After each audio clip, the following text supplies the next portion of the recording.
Pernah nggak sih ngerencanain liburan yang udah mateng banget, tapi pas hari H-nya semuanya malah berubah total? Nah, kali ini kita bakal bahas sebuah cerita perjalanan yang justru jadi luar biasa karena nggak sesuai sama rencana awal.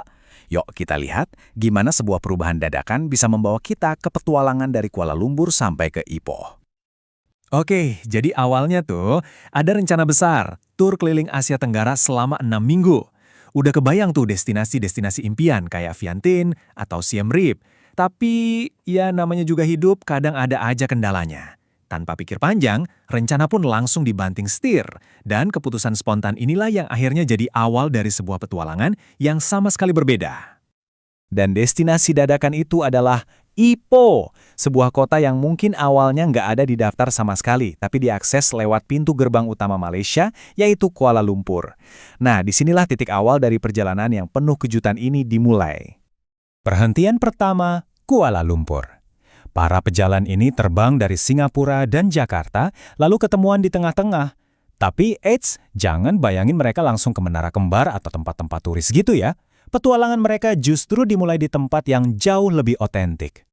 Nah, disinilah kuncinya. Mereka ketemu sama hostnya, Wiwi, langsung di Kota Kemuning, sebuah kota satelit yang tenang di dekat KL. Jadi, pengalaman lokalnya benar-benar langsung dapat dari menit pertama. Bukan di hotel mewah, tapi di meja makan bareng temen. Momen-momen kayak gini nih yang seringkali jadi inti dari sebuah perjalanan. Dan cicipan pertama yang menyambut mereka adalah lok-lok.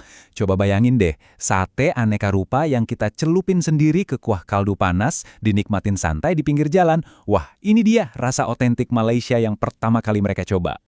Besoknya, bener-bener petualangan seharian penuh. Dari serunya pasar pagi di Kota Kemuning, lanjut berburu kuliner legendaris, sampai jalan-jalan di area bersejarah di jantung KL sebelum akhirnya mereka siap buat lanjut perjalanan ke utara.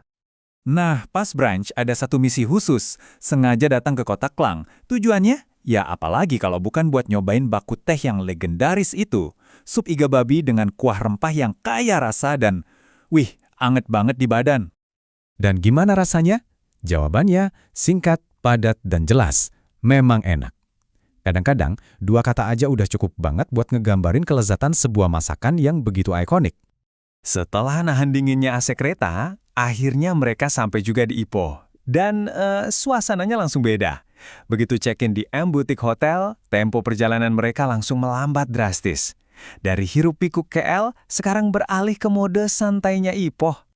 Di Ipoh, mereka benar-benar punya filosofi baru. Nggak punya rencana adalah rencana terbaik. Mereka bangun siang, jalan kaki tanpa tujuan, dan ngebiarin rasa penasaran nuntun langkah mereka. Bahkan saking spontannya, mereka mampir ke pemakaman lokal, bukti kalau keindahan tuh bisa ditemuin di tempat-tempat yang paling nggak terduga sekalipun. Tentu aja, perjalanan ke Ipoh nggak bakal lengkap tanpa nyobain hidangan khasnya, tauge ayam. Dan yang bikin spesial itu bukan ayamnya loh, tapi justru tauge-nya yang gemuk-gemuk dan renyahnya luar biasa.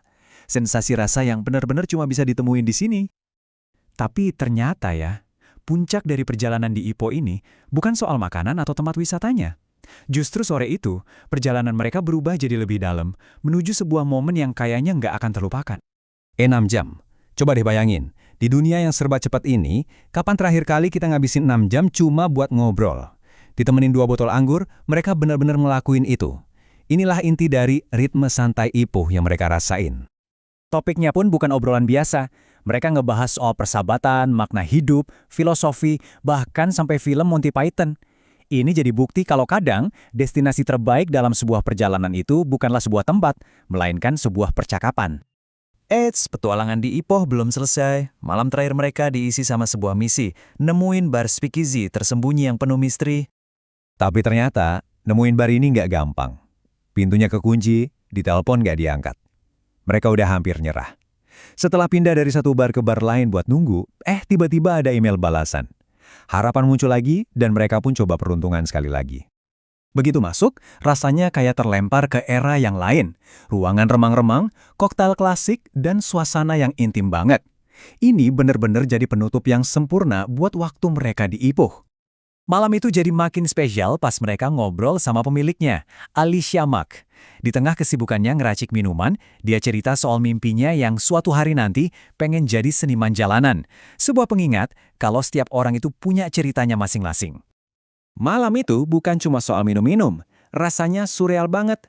Sampai pas jalan pulang ke hotel, mereka ngerenung, ngerasa seolah-olah mereka sendirilah yang jadi pemilik bar malam itu. Sebuah momen ajaib yang ngerangkum seluruh esensi perjalanan mereka. Cerita ini jadi pengingat yang keren banget ya. Kalau kadang, momen-momen terbaik dalam hidup itu justru datang dari hal-hal yang nggak kita rencanain. Jadi, pertanyaannya buat kita semua, apa sih pengalaman tak terduga yang paling berkesan dalam hidup Anda?